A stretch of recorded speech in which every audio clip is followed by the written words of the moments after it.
राजस्थान के जोधपुर में एक 14 साल की नाबालिग लड़की के साथ गैंगरेप का मामला सामने आया है।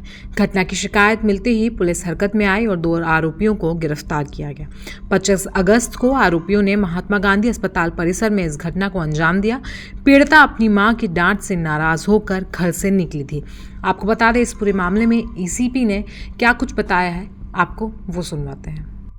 25 अगस्त की शाम को हमारे पास एक 15 साल की बच्ची, उसके पिता के द्वारा रिपोर्ट दी गई कि उसकी बच्ची मिल नहीं रही है।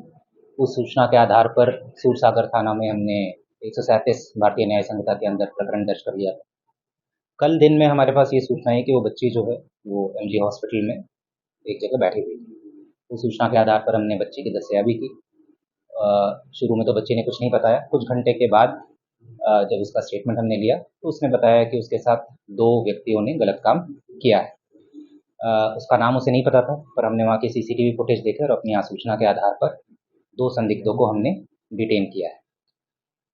इसमें ध्यान देने वाली बात यह है कि ये जो 2 व्यक्ति है, ये एमजी हॉस्पिटल में संविदा कर्मी के तौर पर काम कर रहे थे। ये सफाई कर्मचारी थे, ये हॉस्पिटल के परमानेंट स्टाफ नहीं थे। और दूसरी बात, बच्ची जो है वो अपनी मर्जी से अपने माता पिता से नाराज़ होकर घर से निकली थी परसों, और अपनी मर्जी से वो वहाँ पर हॉस्पिटल में बैठी हुई थी।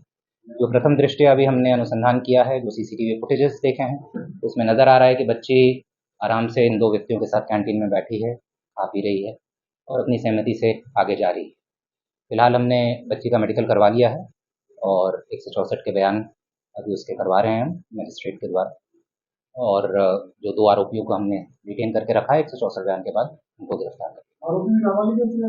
आरोपी दोनों बालिग।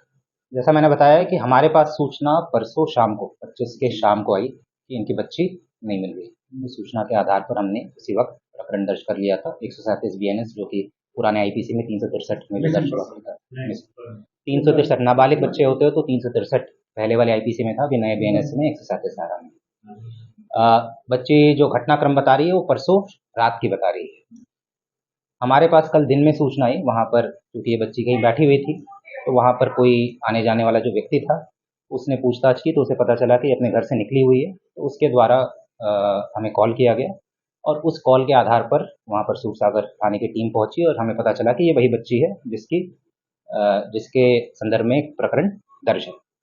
तो कल दिन में हम करीब 2-3 बजे के आसपास बच्ची को हमने दस्तयाबी वहाँ से कर थाने ले आए थे। इनके माँ बाप को फिर सूचित किया, माँ बाप को बुलाया। जैसा मैंने बताया कि शुरू में उसने कुछ नहीं बताया, शुरू में उसने कुछ नहीं बोला कि इसके साथ कुछ हुआ है, नहीं हुआ है। कुछ घंटों के बाद कल शाम को उसने ये स्टेटमेंट दिया कि 2 व्यक्तियों ने उसके साथ गलत काम किया है। और एक बार मैं फिर से रिपीट कर दूं कि ये बच्ची जो है अपनी मर्जी से वहाँ पर गई थी। जो सीसीटीवी फुटेज हमने देखे हैं तो बिल्कुल नज़र आ रहा है क्लियरली, कैंटीन में बैठी हुई है उन 2 व्यक्तियों के साथ। उनके साथ वो चाय नाश्ता कर रही है और वहाँ से अपनी सहमति से कैंटीन से इन 2 व्यक्तियों के साथ निकल गई। तो बच्चों के संपर्क में कब आई, ये जानना चाह रहे हैं। ये प्रथम दृष्टया हमने जो पूछताछ की है, ये उनके संपर्क में परसों ही आई थी और पहले से अभी तक ऐसा नहीं आया कि पहले से कोई जान पहचान थी।